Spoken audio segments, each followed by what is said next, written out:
الحمد للہ وحدہ والصلاة والسلام علی رسول اللہ وعلی آلہ وصحبہ ومن والاه اما بعد فاعوذ باللہ من الشیطان الرجیم رب اشرح لی صدری ویسر لی امری واحلل عقدۃ من لسانی یفقہوا قولی ربنا زدنا علما سبحانک لا علم لنا الا ما علمتنا انک انت العلیم الحکیم۔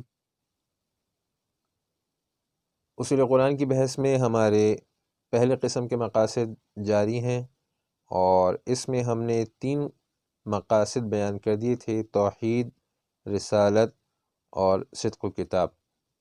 اس کے بعد ہم نے ایمان بالآخرہ کی بحث شروع کی تھی، جو کہ چوتھا مقصد ہے قرآن پاک کے نزول کا۔ اس میں پھر ہم نے بتایا تھا کہ اس مسئلے کو قرآن پاک نے بہت تفصیل کے ساتھ بیان کیا ہے، اور اس کا خلاصہ ہم نے 6 باتوں میں نکالا تھا کہ قرآن پاک نے 6 طریقے سے اس مسئلے کو بیان کیا ہے۔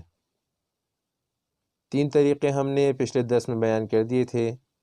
ان میں سے پہلا طریقہ یہ تھا کہ قرآن پاک مومنوں کی صفت میں یہ بیان کرتا ہے کہ مومنین وہ ہوتے ہیں جو قیامت کو مانتے ہیں، اور یہ نجات اور کامیابی کا ذریعہ ہے۔ دوسرا طریقہ یہ بیان کیا تھا کہ قیامت سے انکار ہلاکت کا سبب ہے۔ تیسرے نمبر پر قیامت کے نام اور قیامت کی صفات ذکر کی تھیں۔ اور چوتھا طریقہ وہ بھی ہم نے پچھلے درس میں بیان کیا تھا کہ منکرین قیامت کے انکار کے طریقے اور ان کے شبہات۔ آج کے درس میں 5واں طریقہ بیان کریں گے، اس بات قیامت کے 7 خاص طریقے اور منکرین کے شبہات کے جوابات۔ یہ 5واں موضوع ہے ایمان بالآخرہ کی بحث میں۔ ہم نے بتایا کہ قیامت کی بحث کو قرآن پاک نے بہت تفصیل سے بیان کیا ہے، اور اس کا خلاصہ ہم نے 6 باتوں میں نکالا ہے، 6 موضوعات میں۔ تو آج ہم ان میں سے 5واں موضوع ہم بیان کریں گے۔ قرآن کریم 7 طریقوں سے اس بات قیامت کرتا ہے، اور یہ بھی ثابت کرتا ہے کہ یہ بات عقل سے بعید نہیں ہے، بلکہ یہ بالکل عقل کے موافق بات ہے، اور عقل اس کو قبول کرتی ہے۔ تو یہ کل 7 طریقے ہیں۔ پہلے نمبر پر دوبارہ پیدائش کو پہلی پیدائش پر قیاس کرنا، جیسا کہ سورۃ الاعراف 29 نمبر آیت میں فرمایا، کما بدأکم تعودون، کہ جیسے اللہ تعالیٰ نے تمہیں پہلی دفعہ پیدا کیا بغیر کسی چیز کے، دوسری دفعہ بھی اللہ تعالیٰ تمہیں لوٹائیں گے۔ سورۃ الانبیاء 104 نمبر آیت میں فرمایا، کما بدأنا اول خلق نعیدہ، جیسا کہ ہم نے پہلی دفعہ پیدا کیا تو دوبارہ بھی ہم لوٹائیں گے۔ قیامت کے اس بات کا دوسرا طریقہ دوبارہ پیدائش کو آسمانوں اور زمین کی پیدائش پر قیاس کرنا، جیسا کہ فرمایا، اولم یروا ان اللہ الذی خلق السماوات والارض قادر علی ان یخلق مثلہم، کہ وہ اللہ تعالیٰ کہ جنہوں نے آسمانوں اور زمین کو پیدا کیا، تو کیا وہ تم جیسے لوگوں کو پیدا کرنے پر قادر نہیں ہے؟ سورہ بنی اسرائیل 99 نمبر آیت۔ مطلب یہ ہے کہ آسمان اور زمین اتنی بڑی مخلوق ہیں اللہ تعالیٰ کی، جب اللہ تعالیٰ ایسی مخلوق کو پیدا کر سکتے ہیں تو تمہارا پیدا کرنا کیا مشکل بات ہے۔ اولیس الذی خلق السماوات والارض بقادر علی ان یخلق مثلہم، سورہ یاسین 81 نمبر آیت میں بھی یہی مضمون بیان ہوا ہے۔ اس بات قیامت کا تیسرا طریقہ دوبارہ پیدائش کا زمین کو زندہ کرنے پر قیاس، یعنی اللہ تعالیٰ یہ بیان کرتے ہیں کہ ایک بنجر زمین، خشک مٹی پر اللہ تعالیٰ پانی برساتے ہیں، اور اس پانی کے ذریعے خشک زمین ہری بھری ہو جاتی ہے۔ تو اس زمین کو اللہ تعالیٰ زندہ کرنے پر قادر ہیں، تو انسان کو دوبارہ زندہ کرنے میں اللہ تعالیٰ کو کیا مشکل ہو سکتی ہے؟ فرمایا، فَأَنزَلْنَا بِهِ الْمَاءَ فَأَخْرَجْنَا بِهِ مِنْ كُلِّ الثَّمَرَاتِ كَذَلِكَ نُخْرِجُ الْمَوْتَى لَعَلَّكُمْ تَذَكَّرُونَ، کہ ہم نے پانی برسایا، اور اس پانی کے ذریعے ہم نے ہر قسم کے میوے، پھل، سبزیاں وغیرہ اگائیں۔ تو فرمایا، کذالک، اسی طرح، نخرج الموتى، ہم نکالیں گے مردوں کو، لعلکم تذکرون، سورۃ الاعراف 57 نمبر آیت۔ سورۃ الروم میں بھی یہی مضمون بیان ہوا ہے۔ 19 نمبر آیت میں یخرج الحی من المیت ویخرج المیت من الحی ویحیی الارض بعد موتها، پھر فرمایا وکذالک تخرجون، کہ جس طرح اللہ تعالیٰ نے زمین کو اس کے مرنے کے بعد زندہ کیا تو اسی طرح تم نکالے جاؤ گے زمین سے۔ اس بات قیامت کا چوتھا طریقہ دوبارہ پیدائش کو حیات بعد الممات پر قیاس کرنا۔ اللہ تعالیٰ کا عمومی قاعدہ تو یہ ہے کہ جو شخص اس دنیا سے ایک دفعہ چلا جائے، مر جائے، تو وہ دوبارہ اس دنیا میں نہیں آ سکتا۔ یہ اللہ تعالیٰ کا عمومی قانون ہے، لیکن کہیں کہیں استثناء بھی موجود ہے۔ بعض ایسے واقعات ہیں جو کہ اللہ تعالیٰ نے قرآن پاک میں بھی ذکر کیے ہیں کہ جس میں اللہ تعالیٰ نے مرنے کے بعد دوبارہ زندہ کیا دنیا میں، یعنی کبھی لمبی نیند کے بعد اللہ تعالیٰ نے اٹھایا، کبھی بالکل موت دینے کے بعد اللہ تعالیٰ نے زندہ کیا۔ تو یہ واقعات قرآن پاک میں اللہ تعالیٰ نے ذکر فرمائے ہیں، جیسا کہ سورہ بقرہ میں حیات بعد الممات کے 5 واقعات مذکور ہیں۔ 55 نمبر آیت میں اللہ تعالیٰ نے فرمایا ثم بعثناکم من بعد موتکم لعلکم تشکرون۔ بنی اسرائیل نے اللہ تعالیٰ کی نافرمانی کی، موسیٰ علیہ السلام سے مطالبہ کیا کہ ہم اللہ تعالیٰ کا کلام آپ کے ساتھ سننا چاہتے ہیں۔ جب موسیٰ علیہ السلام نے ان کو کلام سنایا اللہ تعالیٰ کا، تو انہوں نے کہا کہ نہیں، ہم تو اللہ تعالیٰ کو دیکھنا چاہتے ہیں، اس سے پہلے ایمان نہیں لائیں گے۔ تو اللہ تعالیٰ نے اس بات پر، اس نافرمانی پر ان سب کو ہلاک کر دیا۔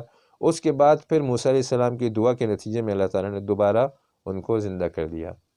تو اس پر اللہ تعالیٰ نے فرمایا ثم بعثناکم من بعد موتکم، کہ ہم نے تمہیں تمہاری موت کے بعد دوبارہ اٹھایا۔ تو یہ ایک نعمت تھی، یہ انعام تھا بنی اسرائیل پر۔ دوسرا واقعہ 73 نمبر آیت میں ہے کذالک یحیی اللہ الموتى ویریکم آیاتہ لعلکم تعقلون۔ یہ ایک بنی اسرائیل کا فرد تھا جسے ایک شخص نے قتل کیا تھا، اور قتل کرنے کے بعد کسی پر الزام لگا دیا تھا۔ اس کی تفصیل انشاءاللہ سورہ بقرہ کی تفصیل میں آ جائے گی۔ تو اللہ تعالیٰ نے اس شخص کو زندہ کیا اور اس نے اپنے قاتل کی نشاندہی کی۔ یہاں پر اسی کا ذکر ہے کذالک یحیی اللہ الموتى، اسی طرح اللہ تعالیٰ اٹھائیں گے مردوں کو۔ تیسرا واقعہ 243 نمبر آیت میں مذکور ہے الم تر الی الذین خرجوا من دیارہم وہم الوف حذر الموت۔ بنی اسرائیل میں بعض لوگوں نے جہاد سے سستی کری۔ ان کا یہ خیال تھا کہ اگر ہم جہاد کریں گے تو ہم مر جائیں گے، ہم مار دیے جائیں گے۔ تو اس جرم اور اس سستی کی وجہ سے اللہ تعالیٰ نے انہیں موت دے دی، اور فرمایا کہ یہ لوگ اپنے گھروں سے نکلے تھے موت کے ڈر سے کہ مر نہ جائیں۔ وہم الوفن، اور یہ لوگ ہزاروں کی تعداد میں تھے، 10,000 کے قریب یہ لوگ تھے۔ فقال لهم اللہ موتوا، تو اللہ تعالیٰ نے ان سے فرمایا کہ مر جاؤ، یعنی ان کے مرنے کا اللہ تعالیٰ نے فیصلہ فرما دیا۔ ثم احیاہم، پھر اللہ تعالیٰ نے ان سب کو زندہ کیا۔ تو یہ تیسرا واقعہ۔ چوتھا واقعہ 259 نمبر آیت میں فَأَمَاتَهُ اللَّهُ مِئَةَ عَامٍ ثُمَّ بَعَثَهُ۔ عزیر علیہ السلام کا ذکر ہے یہاں پہ کہ عزیر علیہ السلام کو اللہ تعالیٰ نے 100 سال تک سلا دیا۔ 100 سال تک آپ سوتے رہے، آپ کا گدھا آپ کے ساتھ تھا، وہ بھی مر گیا اور اس کی ہڈیاں بوسیدہ ہو گئیں۔ 5ویں نمبر پر 260 نمبر آیت میں اللہ تعالیٰ واقعہ ذکر فرماتے ہیں کہ ابراہیم علیہ السلام نے اللہ تعالیٰ سے یہ فرمائش کی کہ یا اللہ، میں دیکھنا چاہتا ہوں کہ آپ قیامت کے دن لوگوں کو کس طرح زندہ کریں گے۔ تو اللہ تعالیٰ نے ان سے کہا کہ فَخُذْ أَرْبَعَةً مِّنَ الطَّيْرِ فَصُرْهُنَّ إِلَيْكَ ثُمَّ اجْعَلْ عَلَى كُلِّ جَبَلٍ مِّنْهُنَّ جُزْءًا ثُمَّ ادْعُهُنَّ يَأْتِينَكَ سَعْيًا، کہ 4 پرندے لو اور ان کے ٹکڑے کر دو اور ان کو آپس میں ملا دو، اور پھر مختلف پہاڑوں پہ ان کے جو ٹکڑے ہیں وہ رکھ دو، اور پھر ان کو آواز دو، تو پھر دیکھو یأتینک سعیا، کہ وہ جلدی سے تمہارے پاس آئیں گے۔ تو ایک نمونہ اللہ تعالیٰ نے ابراہیم علیہ السلام کو دکھایا کہ اس طرح ہم لوگوں کو زندہ کریں گے۔ بہرحال قرآن پاک میں ان واقعات کو ذکر کرنے کا مقصد لوگوں کو بعث بعد الموت کا دنیا میں نمونہ دکھانا ہے۔ ایک واقعہ سورہ کہف میں مذکور ہے کہ اللہ تعالیٰ نے اصحاب کہف کو لمبی نیند کے بعد اٹھایا، تو اس سے بھی یہی بتایا کہ اسی طرح قیامت میں بھی پھر اللہ تعالیٰ اٹھائیں گے۔ فرمایا وَكَذَلِكَ آثَرْنَا عَلَيْهِمْ لِيَعْلَمُوا أَنَّ وَعْدَ اللَّهِ حَقٌّ وَأَنَّ السَّاعَةَ لَا رَيْبَ فِيهَا، کہ ان کا واقعہ بیان کرنے کا مقصد یہ ہے اللہ تعالیٰ کا جو وعدہ ہے کہ اللہ تعالیٰ قیامت کے دن دوبارہ زندہ کریں گے تو یہ حق ہے، وَأَنَّ السَّاعَةَ لَا رَيْبَ فِيهَا، اور قیامت میں کوئی شک نہیں ہے۔ بہرحال یہ چوتھا طریقہ ہوا قرآن پاک میں قیامت کے اس بات کا۔ پانچواں طریقہ دوبارہ پیدائش پر اللہ تعالیٰ کی قدرتوں کو دلیل بنا کر پیش کرنا، یعنی اللہ تعالیٰ اپنی قدرتیں بیان کرتے ہیں کہ جو ذات اتنی قدرتوں والی ہے، جو یہ کام کر سکتی ہے، تو وہ لوگوں کو ماننے کے بعد دوبارہ زندہ کرنے پر بھی قادر ہے۔ فرمایا اللہ الذی رفع السماوات بغیر عمد ترونہا، کہ اللہ تعالیٰ نے ایسے آسمان بنائے ہیں جو بغیر ستونوں کے ہیں۔ ثم استوى على العرش وسخر الشمس والقمر، اور اللہ تعالیٰ وہ ذات ہیں کہ جنہوں نے سورج چاند ستاروں کو اپنے کام پہ لگایا ہوا ہے۔ کل یجری لاجل مسمى، یدبر الامر، کاموں کی تدبیر اللہ تعالیٰ کرتے ہیں۔ یفصل الآیات لعلکم بلقاء ربکم توقنون، تو اللہ تعالیٰ یہ آیات اس لیے بیان کرتے ہیں کہ تم لوگ اپنے رب کی ملاقات کا یقین کر لو اور اس پر ایمان لے آؤ۔ تو یہ قدرت بیان کرنے کے بعد اللہ تعالیٰ نے فرمایا لعلکم بلقاء ربکم توقنون، کہ تاکہ تم اپنے رب کی ملاقات کا یقین کر لو پکا۔ اسی طرح سورہ یاسین میں فرمایا الذی جعل لکم من الشجر الاخضر نارا فاذا انتم منہ توقدون، کہ ہر درخت سے اللہ تعالیٰ نے آگ پیدا کی، کہ یہی درخت تھا جو ہرا بھرا تھا، تم نے اس سے لکڑی کاٹی تو وہ لکڑی پھر اس قابل ہو گئی کہ اس کو تم نے جلایا اور اس سے تم نے فائدہ حاصل کیا۔ اولیس الذی خلق السماوات والارض، کیا وہ ذات جس نے پیدا کیا ہے آسمان اور زمین کو، بقادر علی ان یخلق مثلہم، کیا وہ اس پر قادر نہیں ہے کہ وہ تمہیں دوبارہ سے زندہ کر دے۔ قیامت کے اس بات کا چھٹا طریقہ یہ ہے کہ اللہ تعالیٰ قرآن پاک میں قیامت کی آمد اور اسی طرح بعث بعد الموت کے اس بات اور حشر پر 4 جگہ اللہ تعالیٰ قسم کھاتے ہیں۔ سورہ یونس 53 نمبر آیت میں فرمایا وَيَسْتَنْبِئُونَكَ أَحَقٌّ هُوَ، کہ یہ لوگ آپ سے پوچھتے ہیں، خبر طلب کرتے ہیں کہ کیا یہ قیامت حق ہے؟ قل، آپ کہہ دیجئے ای وربی، قسم ہے میرے رب کی، انہ لحق، یہ قیامت حق ہے، آ کر رہے گی۔ سورہ مریم میں 68 نمبر آیت میں فرمایا فَوَرَبِّكَ، قسم ہے آپ کے رب کی، لَنَحْشُرَنَّهُمْ وَالشَّيَاطِينَ، کہ ہم ان انسانوں کو اور ان جنات کو، شیاطین کو ضرور بالضرور جمع کریں گے۔ ثُمَّ لَنَحْضِرَنَّهُمْ حَوْلَ جَهَنَّمَ جَثِيًّا، پھر ان سب کو حاضر کریں گے جہنم کے سامنے، جثیّا، گھٹنوں کے بل۔ سورہ سبا 3 نمبر آیت میں فرمایا وَقَالَ الَّذِينَ كَفَرُوا لَا تَأْتِينَ السَّاعَةُ، کہ یہ کفار کہتے ہیں کہ قیامت کبھی نہیں آئے گی۔ قل، آپ کہہ دیجئے بلا، کیوں نہیں، وَرَبِّي، قسم ہے میرے رب کی، لَتَأْتِيَنَّكُمْ عَالِمُ الْغَيْبِ، ضرور بالضرور آ کے رہے گی قیامت۔ اسی طرح چوتھی قسم سورۃ تغابن 7 نمبر آیت میں اللہ تعالیٰ نے فرمایا زعم الذین کفروا ان لن یبعثوا، یہ کفار یہ گمان کرتے ہیں کہ دوبارہ نہیں اٹھائے جائیں گے۔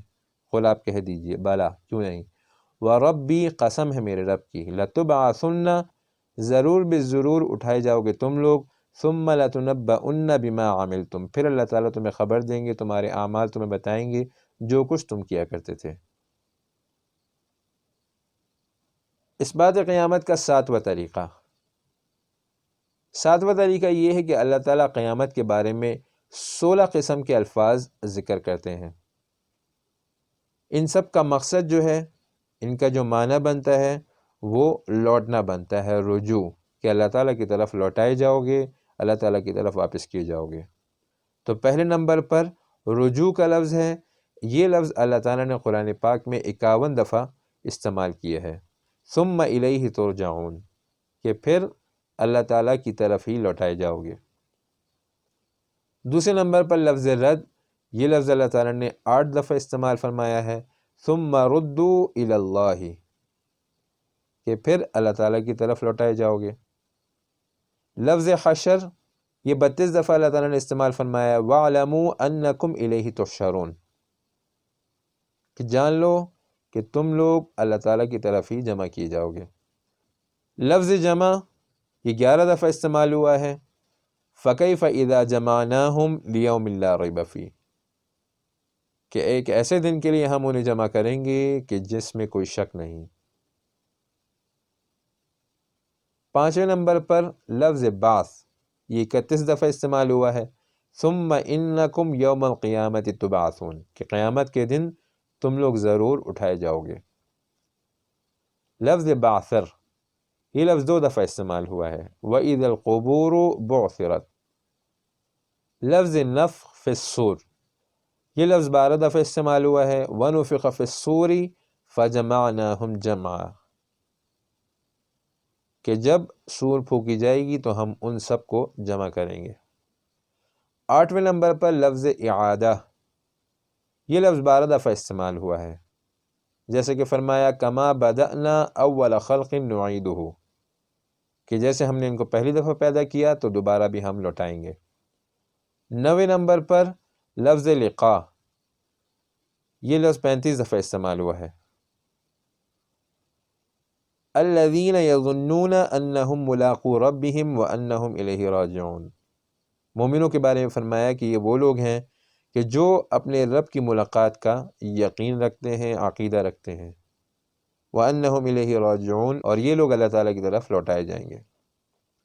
10ویں نمبر پر لفظ اتیان، یہ لفظ 35 دفعہ استعمال ہوا ہے، وَإِنَّ السَّاعَةَ لَآتِيَةٌ فَاصْفَحِ الصَّفْحَ الْجَمِيلَ، کہ قیامت ضرور آئے گی۔ 11ویں نمبر پر خروج کا مادہ، یہ لفظ 16 دفعہ استعمال ہوا ہے، كَذَلِكَ نُخْرِجُ الْمَوْتَى لَعَلَّكُمْ تَذَكَّرُونَ، اسی طرح فرمایا كَذَلِكَ الْخُرُوج۔ سیرورت کا مادہ، یہ 29 دفعہ استعمال ہوا ہے، وَإِلَى اللَّهِ الْمَصِيرُ۔ 13ویں نمبر پر قیامت کا وعدہ، یہ 50 دفعہ استعمال ہوا ہے، هَذَا مَا وَعَدَ الرَّحْمَنُ وَصَدَقَ الْمُرْسَلُونَ، بَلِ السَّاعَةُ مَوْعِدُهُمْ وَالسَّاعَةُ أَدْهَىٰ وَأَمَرُ۔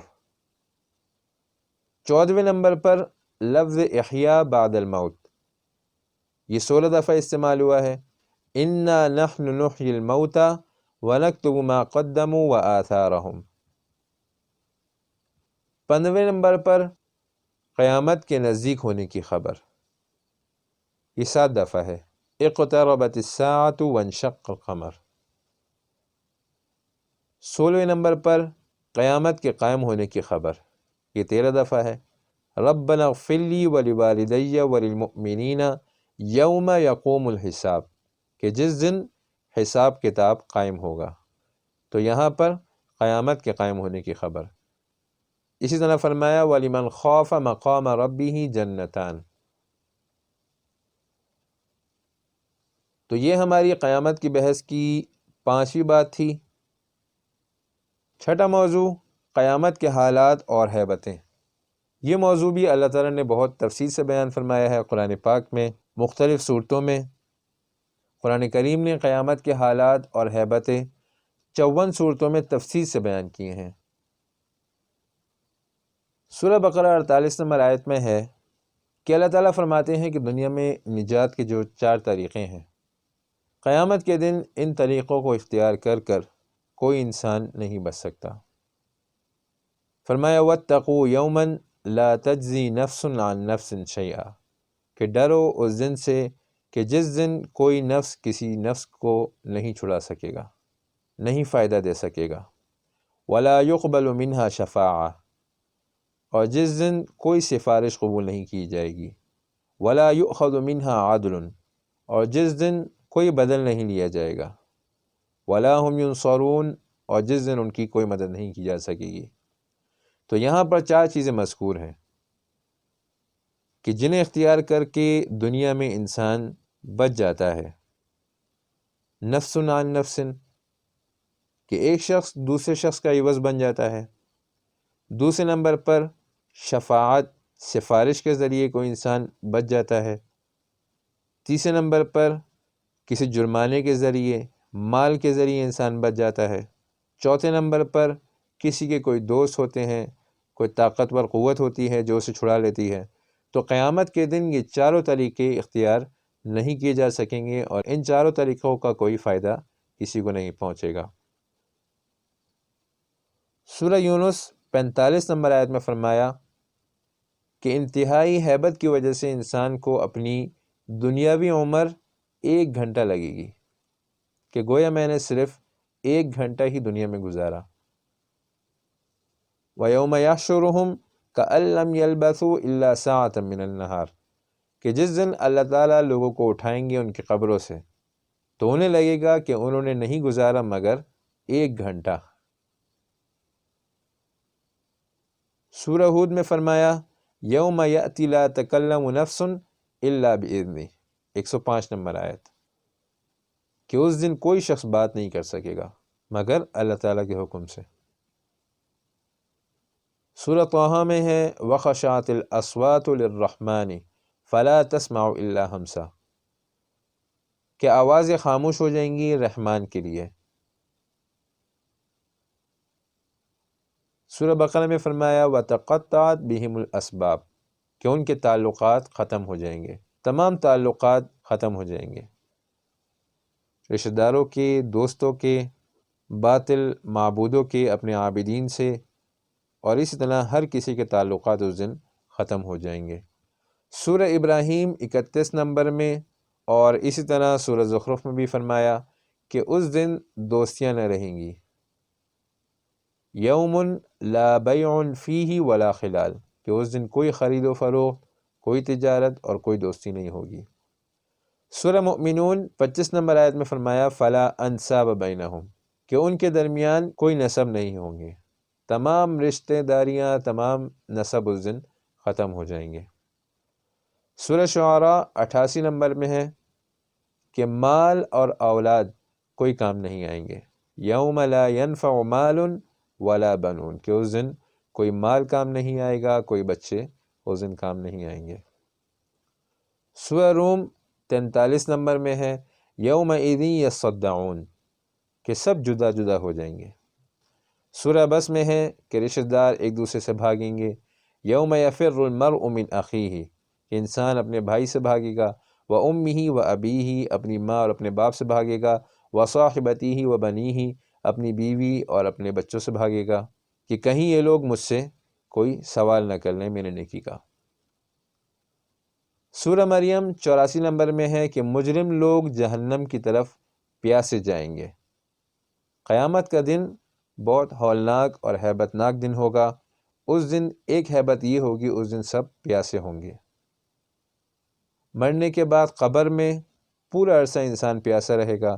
اس کے بعد جب قبر سے اٹھایا جائے گا اور میدان حشر کی طرف لے جایا جائے گا تو اس وقت بھی پیاسا رہے گا، میدان حشر میں بھی پیاسا رہے گا، اور اس کے بعد نعوذ باللہ جس کے لیے جہنم کا فیصلہ ہو گیا تو وہاں بھی پیاسے پیاسے رہیں گے۔ وَنَسُوقُ الْمُجْرِمِينَ إِلَى جَهَنَّمَ وِرْدًا، کہ ہم مجرمین کو جہنم کی طرف پیاسا لے کے جائیں گے۔ سورہ حج پہلی اور دوسری میں فرمایا دودھ پلانے والی عورتیں اپنے بچے سے غافل ہو جائیں گی، حاملہ عورت اپنا حمل گرا دے گی، لوگ نشے میں ہوں گے۔ فرمایا یا ایھا الناس اتقوا ربکم، کہ اے لوگو ڈرو اپنے رب سے اور اس کی فرما برداری کرو، اس پر ایمان لاؤ۔ ان زلزلۃ الساعۃ شیء عظیم، کیونکہ قیامت کا زلزلہ ایک بہت ہی بڑی ہیبت ناک چیز ہے۔ یوم ترونہا، پھر تشریف فرمائی قیامت کی کہ جس دن تم دیکھو گے اسے، تذہل کل مرضعۃ عما ارضعت، کہ دودھ پلانے والی ماں اپنے بچے سے غافل ہو جائے گی، وتضع کل ذات حمل حملها، اور ہر حمل والی عورت اپنا حمل گرا دے گی، وتری الناس سکارا، اور تم دیکھو گے لوگوں کو نشے میں، وما هم بسکارا، لیکن وہ لوگ نشے میں نہیں ہوں گے۔ تو وجہ کیا ہوگی ان کے نشے میں ہونے کی؟ ایسا لگنے کی کہ وہ نشے میں ہیں، ولیکن عذاب اللہ شدید، لیکن اللہ تعالیٰ کا عذاب بہت سخت ہوگا کہ جس کی وجہ سے لوگ نشے میں لگیں گے۔ اللہ تعالیٰ ہمیں اس ہولناک دن کی ہولناکیوں سے اپنی حفاظت میں رکھے۔ سورہ نور 24 نمبر میں ہے کہ زبان، ہاتھ اور پیر انسان کے خلاف گواہی دیں گے۔ یہی مضمون سورہ یاسین اور سورہ حامیم سجدہ میں بھی مذکور ہے۔ یوم تشہد علیہم السنتہم وایدیہم وارجلہم بما کانوا یعملون، کہ جس دن زبانیں، ہاتھ اور پیر گواہی دیں گے اعمال کی۔ سورہ نور 24 نمبر آیت۔ سورہ یاسین 65 نمبر آیت میں فرمایا الیوم نختم علی افواہہم، کہ اس دن اللہ تعالیٰ انسان کے منہ پر مہر لگا دیں گے۔ وَتُكَلِّمُنَا أَيْدِيهِمْ وَتَشْهَدُ أَرْجُلُهُمْ بِمَا كَانُوا يَكْسِبُونَ، اور ان کے ہاتھ کلام کریں گے اور ان کے پیر گواہی دیں گے کہ انہوں نے دنیا میں کیا کیا۔ سورہ فرقان 28 سے 29 میں ہے کہ ظالم اپنے ہاتھوں کو چک لگائیں گے اور پیغمبر کی تابعداری کا ارمان کریں گے اور کہیں گے کہ ہائے کاش کہ میں نے فلاں فلاں سے دوستی نہ کی ہوتی، کہ جس نے مجھے گمراہ کر دیا اور غلط راستے پر لگا دیا۔ وَيَوْمَ يَعَضُّ الظَّالِمُ عَلَى يَدَيْهِ يَقُولُ، کہ جس دن ظالم اپنے ہاتھ پر چک لگائے گا اور کہے گا یا لیتنی اتخذت مع الرسول سبیلا، ہائے کاش کہ میں نے رسول کی بات مان لی ہوتی۔ یا ویلتی لیتنی لم اتخذ فلانا خلیلا، ہائے کاش کہ میں نے فلاں فلاں کو دوست نہ بنایا ہوتا۔ سورہ نمل 87 نمبر آیت میں ہے کہ جب سور پھونکی جائے گی تو آسمان اور زمین والے سب بے ہوش ہو جائیں گے اور سب لوگ ذلیل ہو کر آئیں گے شہیدوں کے علاوہ۔ شہیدوں کا یہ اعزاز ہے، یہ ان کا امتیاز ہے کہ اس ہولناک دن میں بھی یہ لوگ آرام سے اور مطمئن ہوں گے۔ جیسا کہ فرمایا وَيَوْمَ يُنفَخُ فِي الصُّورِ فَفَزِعَ مَن فِي السَّمَاوَاتِ وَمَن فِي الْأَرْضِ إِلَّا مَن شَاءَ اللَّهُ، کہ جس دن سور پھونکی جائے گی تو اس دن آسمانوں اور زمین میں ہر شخص پریشان ہوگا، الا من شاء اللہ، مگر وہ کہ جس کو اللہ تعالیٰ چاہیں گے۔ وَكُلٌّ أَتَوْهُ دَاخِرِينَ، اور ہر ایک آئے گا اللہ تعالیٰ کے پاس داخرین، ذلیل ہو کر۔ سورہ تکویر میں قیامت کے 12 حالات مذکور ہیں۔ فرمایا اذا الشمس کورت، جب سورج لپیٹ دیا جائے گا، وَإِذَا النُّجُومُ انكَدَرَتْ، اور ستارے جھڑ جائیں گے، وَإِذَا الْجِبَالُ سُيِّرَتْ، اور پہاڑ اڑا دی جائیں گے، وَإِذَا الْعِشَارُ عُطِّلَتْ، اور اونٹنیاں چھوڑ دی جائیں گی، وَإِذَا الْوُحُوشُ حُشِرَتْ، اور وحشی درندے وہ جمع کر لیے جائیں گے، وَإِذَا الْبِحَارُ سُجِّرَتْ، اور سمندر جلا دیے جائیں گے، وَإِذَا النُّفُوسُ زُوِّجَتْ، اور جب نفسوں کو جمع کر لیا جائے گا، وَإِذَا الْمَوْءُودَةُ سُئِلَتْ، اور زندہ گاڑی ہوئی بچی سے پوچھا جائے گا، بِأَيِّ ذَنبٍ قُتِلَتْ، کہ کس گناہ میں تمہیں قتل کیا گیا، وَإِذَا الصُّحُفُ نُشِرَتْ، اور جس دن اعمال نامے کھول دیے جائیں گے، وَإِذَا السَّمَاءُ كُشِطَتْ، اور جس دن آسمان ٹکڑے ٹکڑے ہو جائے گا، وَإِذَا الْجَحِيمُ سُعِّرَتْ، اور جس دن جہنم کو گرم کیا جائے گا، وَإِذَا الْجَنَّةُ أُزْلِفَتْ، اور جس دن جنت کو قریب لایا جائے گا۔ تو یہ 12 حالات ہیں جو کہ سورہ تکویر میں اللہ تعالیٰ نے ذکر فرمائے۔ اسی طرح سورہ کہف میں بھی اور سورہ ابراہیم میں بھی قیامت کے مختلف حالات اور ہیبت ذکر ہیں۔ سورہ مزمل 17 نمبر آیت میں فرمایا کہ بچے اس دن بوڑھے ہو جائیں گے، یومن یجعل الولدان شیبا، کہ اس دن بچے بوڑھے ہو جائیں گے، یعنی اتنا ہولناک دن ہوگا کہ جس دن چھوٹے بچے وہ بوڑھے ہو جائیں گے اس کی ہولناکی کی وجہ سے۔ سورہ مریم 39 میں ہے کہ وہ افسوس کا دن ہوگا، وَأَنذِرْهُمْ يَوْمَ الْحَسْرَةِ، یوم الحسرہ اسے کہا کہ حسرت اور افسوس کا دن ہوگا۔ سورہ نازعات 34 نمبر میں اسے الطامۃ الکبریٰ فرمایا، یعنی بڑا ہنگامہ، فَإِذَا جَاءَتِ الطَّامَّةُ الْكُبْرَى، کہ جب بڑا ہنگامہ آئے گا۔ سورہ عبس 33 نمبر آیت میں اسے الصاخہ کہا گیا کہ جو کہ کانوں پر اثر کرے، فَإِذَا جَاءَتِ الصَّاخَّةُ، بڑی آواز۔ سورہ غاشیہ میں یہ مضمون مذکور ہے کہ تمام لوگوں پر مصیبت چھائی ہوئی ہوگی، حل اتاک حدیث الغاشیہ۔ سورہ قاریہ میں ہے کہ دل، آسمان، زمین، پہاڑ، ہر چیز کو کھٹکھٹایا جائے گا۔ القاریہ ما القاریہ وما ادراک ما القاریہ۔ اسی طرح اس دن کی بہت سی اور بھی ہیبتیں ہیں جو کہ اللہ تعالیٰ نے قرآن پاک میں ذکر فرمائی ہیں۔ اللہ تعالیٰ ہمارے لیے یہ سخت دن آسان فرمائے۔ اس کے علاوہ اس مسئلے کی وضاحت کے لیے اللہ تعالیٰ نے مستقل پوری صورتیں بھی نازل فرمائی ہیں، جیسے کہ سورہ قاف، سورہ طور، سورہ ذاریات۔ یہ پوری صورتیں قیامت کے مضمون پر نازل کی گئی ہیں، اور اس میں صرف قیامت کا ہی ذکر ہے۔ اسی طرح سورہ قیامت سے لے کر سورہ اعلیٰ تک یہ 12 صورتیں بنتی ہیں، ان میں بھی قیامت کا مضمون بیان کیا گیا ہے۔ تو یہ پچھلی 3 اور یہ 12 صورتیں کل 15 صورتیں ہوئیں جو کہ پوری کی پوری قیامت کی ہولناکیاں، اس کی ہیبت اور قیامت کے احوال اس میں مذکور ہیں۔ تو آج کے درس میں ہم نے ایمان بالآخرت کے باقی 2 موضوع بیان کیے۔ قرآن پاک میں اس بات قیامت کے 7 طریقے اور منکرین کے شبہات کے جوابات، اس کے بعد قرآن پاک میں مذکور قیامت کی ہولناکیاں، ہیبتیں، وہ ہم نے ذکر کی۔ تو آج کا درس یہیں تک۔ سبحانک اللہم و بحمدک، نشہد ان لا الہ الا انت، نستغفرک و نتوب الیک۔